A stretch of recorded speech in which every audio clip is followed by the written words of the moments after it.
Lebanon's Hezbollah group is now confirming that its leader Hassan Nasrallah has been killed. Israeli media का Hezbollah के सरबराह Hasan Nasrallah की बेटी की शहादत का दावा। हिजबुल्लाह ने सरबराह हसन नसरुल्लाह की शहादत की तस्दीक कर दी। इसराइल के खिलाफ जंग जारी रखने का ऐलान।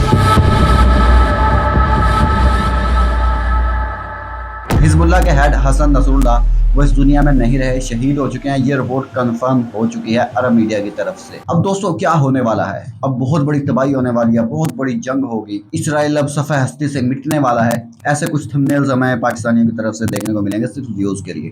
दोस्तों रियलिटी सच कुछ और है। अब क्या हो जाएगा, अब ये क्या करेंगे, अब मिसाइल फेंकेंगे इसराइल के ऊपर। इसराइल का आयरन डोम सिस्टम उनको रोक लेगा वहीं पर, और क्या होगा, वो सिविलियंस को इसराइल मारता चला जाएगा जैसे वो मारता जा रहा है। 700 प्लस लेबनान के अंदर उसने जाकर के शहीद कर दिए। दोस्तों हमने फैक्ट्स बेस्ड तजिया करना है और हम ये समझेंगे इस वीडियो के लास्ट तक, और हमें आसानी से समझ आ जाएगा कि फ्यूचर के अंदर होने क्या वाला है, इसराइल के डर्टी गेम्स क्या हैं, वो सारा कुछ हम आप लोगों को इस वीडियो के अंदर बताएंगे। अब वो लेबनान के अंदर क्यों घुस गया, लेबनान के अंदर एयर स्ट्राइक्स कर क्यों रहा है, उसके पीछे की वो जो रीजन बता रहे हैं, उनका मीडिया बता रहा है, वो आप ये क्लिप देखिए, उसके अंदर आप लोगों को समझ आएगा। When one explosion sets off another explosion, why does this happen? Because a blast can ignite other explosive materials. A secondary explosion can look like this.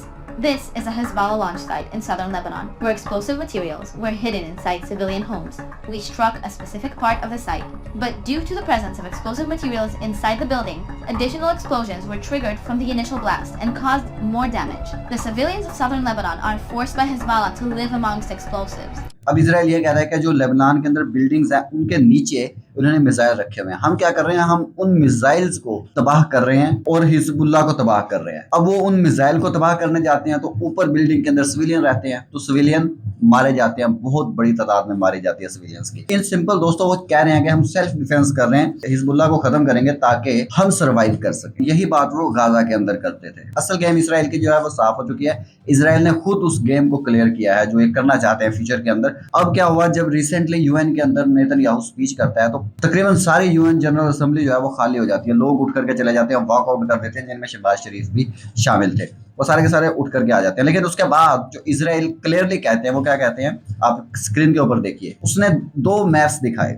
एक मैप के अंदर वो क्या कह रहा है कि कर्ज है ईरान, सीरिया, लेबनान, और दूसरी तरफ वो बता रहा है कुछ कंट्रीज ब्लेसिंग्स हैं। इसराइल क्या चाहता है, एक ट्रेड रूट बनाना चाहता है, एशिया से लेकर के यूरोप तक को जोड़ना चाहता है, और इस प्लान के अंदर जो रोडे अटका रहा है वो ईरान, लेबनान, सीरिया। अब लेबनान के अंदर घुसने का मकसद क्या हुआ, बहुत ही सिंपल के लेबनान को खत्म करेंगे, डिस्ट्रॉय करेंगे बिल्कुल, और उसके बाद ये नेक्स्ट करने जा रहे हैं सीरिया को, उसके बाद ये अटैक करेंगे। ये ऐसा ही होने वाला है, मैं पहले बता रहा हूँ दोस्तों। उसके बाद ये ऐसा ऐसा करके पूरे के पूरे मिडिल ईस्ट के ऊपर कंट्रोल करना चाहते हैं। ये ग्रेटर इसराइल बनाना चाहते हैं, जो कि खुलेआम जो ट्रम्प है उसने भी ये ऐलान किया था कि हम इसराइल को थोड़ा बड़ा करना चाहते हैं। अब इस तरह से अटैक करता चला जाएगा और हम लोग यहाँ पर यही कहते रहेंगे कि जो अब ये अटैक करेगा, अब हिजबुल्लाह अटैक करेगा। भाई जोड़ नहीं बनता इनका। इसराइल बहुत ही ज्यादा स्ट्रॉन्ग है, उसकी टेक्नोलॉजी बहुत ज्यादा एडवांस है, और जो होथीज, हिजबुल्लाह, हमास लड़ रहे हैं वो इतने ज्यादा स्ट्रॉन्ग नहीं है। तो रियलिटी ये है दोस्तों। अब कैसे रोका जाएगा इसराइल को, इसके कर्ज से कैसे दुनिया को बचाया जाएगा, बहुत ही सिंपल है दोस्तों। एक ही अगर मूव ईरान की कामयाब होती है